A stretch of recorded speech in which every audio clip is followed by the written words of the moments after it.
Hi girls, welcome back to my YouTube channel blushing beauty. कैसे हो आप सब? आई होप कि आप सब अच्छे होंगे, हैप्पी होंगे एंड सेफ होंगे। सो मैं आ गई हूँ आज एक और वीडियो के साथ, और आज की इस वीडियो में बात करने वाले हैं एक न्यू टॉपिक के बारे में। जी हाँ, इस टॉपिक में हम बात करने वाले हैं, टाइटल में आप सब देख पा रहे होंगे कि आज की इस वीडियो में बात करने वाले हैं कि रिश्ते वाले आने वाले हैं, तो रिश्ते वाले क्या सवाल पूछते हैं, कैसे उन सवाल को टैकल करना है। और अगर आपकी भी शादी की बात चल रही है और रिश्ते वाले आने वाले हैं, तो इस वीडियो को ज़रूर से देख लीजिए ताकि आप ही उन सवालों को टैकल कर पाए। किस तरह से हमको जवाब देना है, ज़्यादा हंस के देना है, कम हंस के देना है, छोटी छोटी चीज़ें होती हैं जो कोई भी नहीं बताता है। तो मैं हूँ आपकी पर्सनल ब्राइडल गाइड, जिसमें मैं आपको खुल के बताने वाली हूँ कि किस तरह से आपको कैसे रिएक्ट करना है, किस सिचुएशन में कैसे रहना है और किस तरह से रिएक्ट करना है। तो आइए टाइम वेस्ट ना करते हुए वीडियो करते हैं शुरू। चैनल को सब्सक्राइब कर दीजिएगा, वीडियो को लाइक कर दीजिएगा, और आइए वीडियो को करते हैं शुरू। तो आज की इस वीडियो में खास तौर पे हम बात करने वाले हैं कि लड़के वाले आने वाले हैं तो वो क्या चीज़ें खास तौर पे पूछते हैं। यहाँ पे मैं वो भी चीज़ें बताऊंगी जो मेरी शादी की बात चल रही थी तो मेरे ससुराल वालों ने पूछे थे और मैंने किस तरह से टैकल किया था, और ज़्यादातर आपको इसी तरह से टैकल करना है। वैसे तो ये बहुत ही आम सी बातें हैं, लेकिन ये आम बातें कई बार हम लोगों की केस में उल्टी भी पड़ जाती हैं, क्योंकि जब बात आती है शादी की, और इंडियन कल्चर में आपको पता है कि शादी की बात को लेके एक लड़की के घर वालों को, लड़की को काफ़ी चीज़ें सोचनी पड़ती हैं, काफ़ी चीज़ें माइंड में चलती है कि हमको इस तरह से जवाब देना है, नहीं देना है। कहीं ना कहीं ये चीज़ें हर एक इंसान के माइंड में होती हैं, तो उन चीज़ों को हम आज खुल के बात करते हैं। टाइम वेस्ट ना करते हुए मैं सीधे आपको बताती हूँ कि क्या सवाल पूछे जाते हैं, जो कि बहुत ही बेसिक से सवाल हैं। सबसे पहले सवाल जो है वो पूछा जाएगा कि आपकी हॉबीज़ क्या हैं, आपके इंटरेस्ट क्या हैं। तो अगर आप ये सोचें कि ये तो बहुत ही आम सा क्वेश्चन है, हॉबीज़ और इंटरेस्ट की बात हो रही है, तो आप अपनी हॉबीज़ कुछ भी बता सकते हैं। लेकिन देखिए, कभी भी आपको ऐसा नहीं करना है जो आपकी हॉबी नहीं है वो आप अपनी हॉबी बना के बता रहे हैं। जैसे कि अगर आपको कुकिंग करना पसंद नहीं और आप कुकिंग बता रहे हैं कि आपको कुकिंग करना अच्छा लगता है, तो ये चीज़ें आप मत कीजिए, क्योंकि ये 2 दिन की बात नहीं है, लाइफ टाइम की बात है। फिर आपकी शादी के बाद इन चीज़ों से इम्पैक्ट बहुत ही ख़राब पड़ता है। अगर आपको कुकिंग अच्छी लगती है तभी आप कुकिंग बताइए, अच्छी नहीं लगती है तो आप कुकिंग को हॉबीज़ में मत बताइए। माना कि कुकिंग एक बहुत ज़रूरी चीज़ होती है लड़की की केस में, लेकिन ये ऐसा नहीं है कि आप उसको एज अ हॉबी बताएं। दूसरी चीज़ आपसे कहूँगी, जिन लड़कियों को घूमना फिरना ज़्यादा पसंद है, जैसे अगर मैं अपनी बात करूँ तो मुझे घूमना फिरना बहुत ज़्यादा पसंद था। तो उस समय मेरे माइंड में चलता था कि मैं जिससे भी शादी करूँ तो मैं उसको अपनी ये बात रख पाऊँ कि हाँ, मुझे घूमना फिरना अच्छा लगता है। तो हाल ही में मैंने एक केस देखा था, शादी हो रही थी लड़की की, तो लड़की ने खुल के बता दिया लड़के वालों को कि हाँ, मुझे घूमना फिरना बहुत ज़्यादा पसंद है और मैं अकेले ट्रैवल कर लेती हूँ, मैं फ़ॉरेन में अकेले जाती हूँ, सब कुछ अकेले मैनेज कर लेती हूँ। और काफ़ी ज़्यादा ही खुल के बताया, एक्चुअली थोड़ा नहीं, काफ़ी ज़्यादा खुल के बताया। तो जब आपकी रिश्ते की बात चलती है फर्स्ट टाइम की और फर्स्ट इंप्रेशन की, देखिए जब फर्स्ट इंप्रेशन होता है, सामने वाला आपको नहीं जानता है कि वो आप कैसे आप हैं, किस विचार के हैं, क्या सोच है आपकी, कितने मॉडर्न है, क्या है क्या नहीं है। तो आप सारी चीज़ें फर्स्ट टाइम में मत बताइए। अगर आपको घूमने फिरने का शौक है तो आप सिंपल बता दीजिए हाँ, आपको घूमना फिरना अच्छा लगता है, उसको डिटेल करने की ज़रूरत नहीं है फर्स्ट टाइम में। धीरे धीरे आप चीज़ों को खोल के रख सकते हैं, बट फर्स्ट टाइम पे, फर्स्ट मीटिंग में आपको इतना डिटेल में बताने की ज़रूरत नहीं है। जो भी आपकी हॉबीज़ हैं उसको सिंपली बताइए कि आपको घूमना फिरना अच्छा लगता है, पढ़ना अच्छा लगता है, आपको जो भी चीज़ें अच्छी लगती है वो आप नॉर्मली बताइए, बहुत ज़्यादा डिटेल में जाने की ज़रूरत नहीं है। दूसरी चीज़ आप से ज़रूर से पूछी जाएगी वो है एजुकेशन, जॉब और करियर। ये चीज़ें 3 अलग अलग क्वेश्चन है, बट यस, ये एक ही में मैं आपको बता दे रही हूँ। एजुकेशन तो आपको पता है कि आपकी क्या एजुकेशन रही है, क्या आपने पढ़ाई की है, तो आप वो बता सकते हैं। आपने अगर जॉब कर रहे हैं तो आप अपनी जॉब के बारे में बता सकते हैं। अगर आप जॉब नहीं कर रहे हैं तो हमेशा से ये क्वेश्चन आता है कि आपको किस तरह का करियर बनाना है, क्या करियर बनाना है। आप एज अ हाउस वाइफ काम करना चाहती हैं, लाइक रहना चाहती हैं लाइफ टाइम, या आप कुछ स्पेशली करना चाहती हैं। तो मैं खासतौर पे उन लड़कियों को क्लियर कर दूं जो अगर हाउस वाइफ बन के रहना चाहती हैं, या जो जॉब भी करना चाहती हैं, या कुछ आगे स्टडी करना चाहती हैं, या फिर खुद का कुछ बिजनेस करना चाहती हैं। जो भी आपकी माइंड में है वो आप पहले से बता दीजिए। ऐसा ना हो कि बाद में ये चीज़ें आपकी शादी के बाद कुछ कुछ इम्पैक्ट डालें। होता क्या है, देखिए शुरू में अगर आप क्लियर कर देते हैं तो आपके ऊपर कोई भी उंगली नहीं उठाता है, कोई भी पॉइंट नहीं आता है। लेकिन आप शुरू में क्लियर नहीं करते हैं, क्योंकि आज भी इंडिया में आज भी कई जगहें ऐसी हैं जहाँ ससुराल वाले एक्सपेक्ट करते हैं कि उनकी जो बहू आए वो एज अ हाउस वाइफ ही रहे। घर की देखभाल करें। बट अगर आप नहीं चाहते कि एज अ हाउस वाइफ रहना, आप चाहते कि आप एक वर्किंग वूमन बने या एक लाइक बिजनेस वूमन बने या फिर लाइक जो भी आपकी चीज़ें हैं, आपको पढ़ाई करनी है, तो उस हिसाब से आप पहले ही बता दीजिए। सारी चीज़ें शुरू में फर्स्ट मीटिंग में ही क्लियर हो जाना चाहिए ताकि आगे इस चीज़ के ऊपर बात ना आए। थर्ड क्वेश्चन, देखिए अगर आपने हॉबीज़ में ही बता दिया कि आपकी कुकिंग बहुत अच्छी है, आपको कुकिंग अच्छी लगती है, तो ये क्वेश्चन तभी पूछ लिया जाता है। बट अगर आपको कुकिंग अच्छी नहीं लगती, आपने हॉबीज़ में नहीं बताया, तो ये क्वेश्चन ज़रूर पूछते हैं घर वाले कि आपको कुकिंग आती है कि नहीं, आपको घर के काम आते हैं कि नहीं, घर के क्या क्या काम कर लेती हो। बहुत ही नॉर्मल क्वेश्चन है। बट देखिए मैं आपको एज अ ब्राइडल गाइड ये एडवाइस दूंगी कि आप शुरू में सब मत बताइए। अगर आप सारे काम कर लेते हैं, अच्छे से घर को मैनेज कर लेते हैं, तो भी सारी चीज़ें घर वालों को मत बताइए। और अगर आप नहीं भी कर पाते हैं तो भी मत बताइए। मैं आपसे ये नहीं कह रही हूँ कि आपको झूठ बोलना है, क्योंकि देखिए कई बार क्या होता है, हम अपनी सारी बातें पहले ही रख देते हैं अपने सामने वाले की, तो होता यह है कि उसकी एक्सपेक्टेशन बढ़ जाती हैं। अगर आपने उस दिन पहली मीटिंग में ही बता दिया कि आप घर के सारे काम कर लेती हैं, आप कुकिंग भी कर लेती हैं, आप घर के सारे काम कर लेती हैं, अपने घर को मैनेज करना जानती हैं, आप मम्मी की भी हेल्प करती हैं, जो भी आपके थॉट्स हैं, तो उनकी एक्सपेक्टेशन होगी कि शादी के बाद भी आप सारे काम करें, सब कुछ करें और बहुत सारी चीज़ें डिटेल में, कि अगर आप अपने मायके में ये कर रही है तो उससे ज़्यादा ही आपको ससुराल में करना पड़ेगा। और लोगों की एक्सपेक्टेशन सेट हो जाएगी कि आपको फिर करना ही पड़ेगा। तो और अगर आपको नहीं भी आता है तो भी आप थोड़ा बहुत बता दीजिए, हाँ थोड़ी बहुत हेल्प करवा देती हूँ मम्मी की। इस तरह से आप सिचुएशन को हैंडल कीजिए कि उन लोगों को ये ना लगे कि आप बिल्कुल कुछ नहीं करना जानती हैं, जिससे बात भी नहीं बिगड़े। और ये भी मत दिखाइए कि आप सब कुछ करती हैं तो आप बिल्कुल ही बहुत ही ज़्यादा मैनेजेबल हैं, तो ये भी नहीं लगना चाहिए।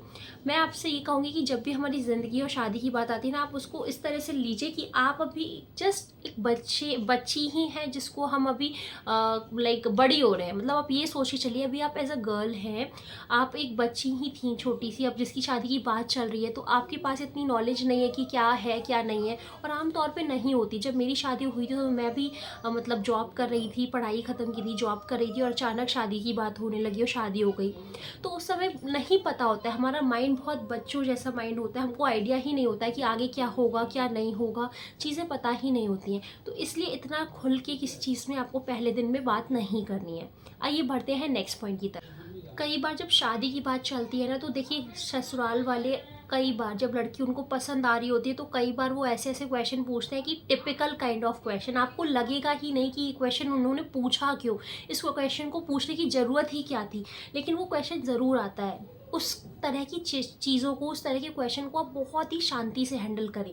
आपके फेस के एक्सप्रेशन बिल्कुल चेंज नहीं होने चाहिए। आपको ऐसा नहीं लगना चाहिए कि जैसे आप इस तरह से दिखा रहे हैं, ओ माय गॉड ये क्या पूछ ले, इस तरह से आपको बिल्कुल नहीं दिखाना है कि ऑकवर्ड चीज़ पूछ ली, ऐसा बिल्कुल नहीं दिखाना है। कुछ भी पूछ रहे हैं तो ज़्यादा, बहुत ज़्यादा हंस के भी जवाब नहीं देना है कि आप बहुत ही ज़्यादा हंस हंस के जवाब दे रही हैं। आपको नॉर्मली कैजुअली बात करनी है कि हल्की स्माइल रहे, ऐसा भी नहीं लगना चाहिए कि बिल्कुल आप एरोगेंट हैं, आप बस ऐसे जवाब दे रहे हैं, हाँ पसंद है खाना मुझे, तो इस तरह का अच्छा नहीं लगेगा आपका व्यू। आपको इस तरह से हल्की स्माइल के साथ चीज़ों को हैंडल करना है, जिसमें आप जब हल्की स्माइल के साथ रहेंगी तो आपका लाइक एक्सप्रेशन भी चेंज नहीं होगा। आपको ये ध्यान रखना है कि कोई भी टिपिकल क्वेश्चन हो तो आप उसको हल्की स्माइल के साथ हैंडल करें। जैसे कि क्वेश्चन आ सकता है कि आप कहाँ कहाँ घूम चुकी हो और किस किस के साथ घूम चुकी हो। तो आपको कई बार ऐसा लग सकता है कि इस क्वेश्चन का मतलब क्या है, किस किस के साथ घूम चुकी हो, और वो चीज़ें माइंड में ऐसे डालते हैं ताकि हम लड़की का भाव पकड़ पाएँ। भाव मतलब फेस एक्सप्रेशन पकड़ पाएँ कि कुछ ऐसा वैसा तो नहीं है, कोई ऐसी बात तो नहीं है। बहुत सारी चीज़ें होती हैं जो लड़के वालों के मन में चलती हैं, और आजकल आपको पता ही है लड़कियों की डिमांड कितनी ज़्यादा है।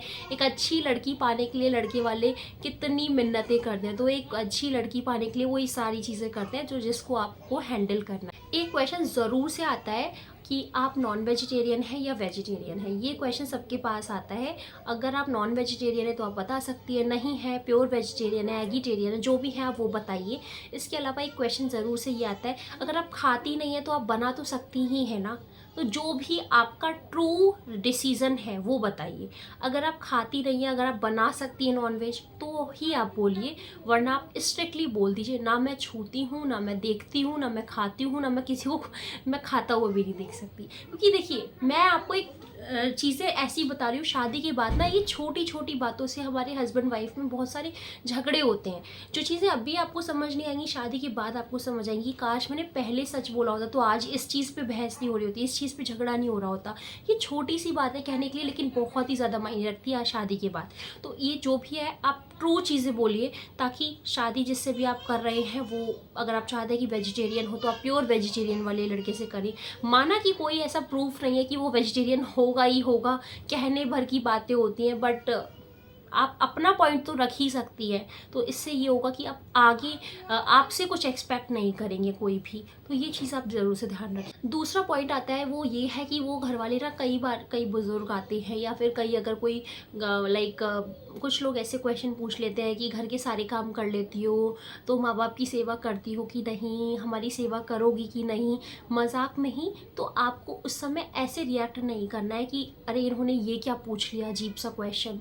माना कि आजकल ऐसे क्वेश्चन कोई नहीं पूछता है, लेकिन फिर भी आपको ऐसे नहीं दिखाना है कि ये क्या पूछ लिया है। आपको बस स्माइल कर देनी है और कुछ भी रिस्पॉन्स नहीं करना है। क्योंकि अगर आप देखिए ना बोलेंगे तो भी वो अच्छी बात नहीं है, हाँ बोलेंगे तो भी आपको लगेगा कि क्या पूछ रहे हैं ये, आपके लिए वो अच्छा नहीं होगा। तो जो आपको लग रहा है वो बोले, ना ही आप हाँ कीजिए ना ही ना कीजिए, आप बस सिचुएशन को टैकल कर लीजिए। तो इसमें आपका ही फ़ायदा होगा। इस तरह से आप बस इस क्वेश्चन से बच के निकल जाएंगे। एक और क्वेश्चन सबसे ज़्यादा पूछते हैं, लड़के वाले भी पूछते हैं कि साड़ी पहनना आता है कि नहीं। देखिए ये क्वेश्चन ज़्यादातर वो लोग पूछते हैं जो मतलब अगर आपकी फ़ॉरेन में शादी होने वाली है कहीं फॉरेनर से या कहीं, तो ऐसा क्वेश्चन नहीं आएगा। लेकिन ये क्वेश्चन इंडियंस के लिए बहुत ही आम है, चाहे फिर वो सिटीज़ के हों चाहे फिर वो रूरल एरियाज़ के हों। रूरल एरियाज़ के होंगे तो ये क्वेश्चन ज़्यादा आएगा, क्योंकि वहाँ पे ये चीज़ें अभी भी बहुत ज़्यादा लेवल पे हैं। लेकिन अगर हम बात करें कि सिटीज़ की, तो सिटीज़ में ये चीज़ें कम हो गई हैं, बट स्टिल फिर भी कई कई सिटीज़ में ऐसा होता है कि आज भी कई लड़कियों को शादी के बाद साड़ी पहननी पड़ती है। तो ये चीज़ें भी आप बता दीजिए आपको साड़ी पहनना आता है कि नहीं। या आप इस तरह से बोल सकते हैं कि आप अभी नहीं आता है, आप सीख रहे हो। और आप ये चीज़ें क्लियर कर लीजिए जब भी आपकी अकेले में बातचीत होगी आपके टू बी लाइक हस्बैंड से और होने वाले फियांसे से, तो आप उनसे साफ कह दीजिए कि आप शादी के बाद रेगुलरली साड़ी नहीं पहन सकती हैं, आप सूट पहनेंगी, या जो भी आपकी कुछ डिमांड होगी। देखिए हम लड़कियों की भी कुछ डिमांड होती है, जैसे कि हम चाहते हैं, जैसे किसी की डिमांड है कि हम चाहते हैं कि वेजिटेरियन लड़का हो, कि शादी के बाद वो महीने में 2 बार एटलीस्ट घुमाए या 3 बार हमें घुमाए।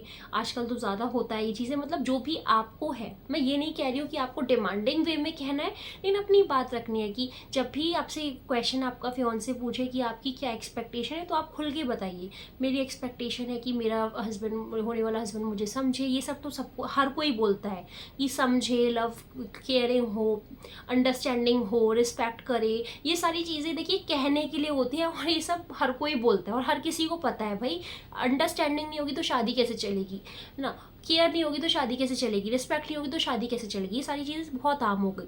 लेकिन आपको वो चीज़ें बतानी है जो कि आपके मन में है, और आप फिर बाद में ये ना सोचें कि मैंने ऐसी बात नहीं बताई थी। तो अगर आप चाहते हैं तो आप बता दीजिए मैं चाहती हूँ कि मेरा हस्बैंड वेज हो, प्योर वेज हो या नॉन वेज हो, जो भी जैसी भी आपकी है। लाइक आप नॉन अल्कोहलिक चाहते हैं कि कोई भी मतलब कोई भी ऐसी आदत ना हो सिगरेट की या ड्रिंक वगैरह की।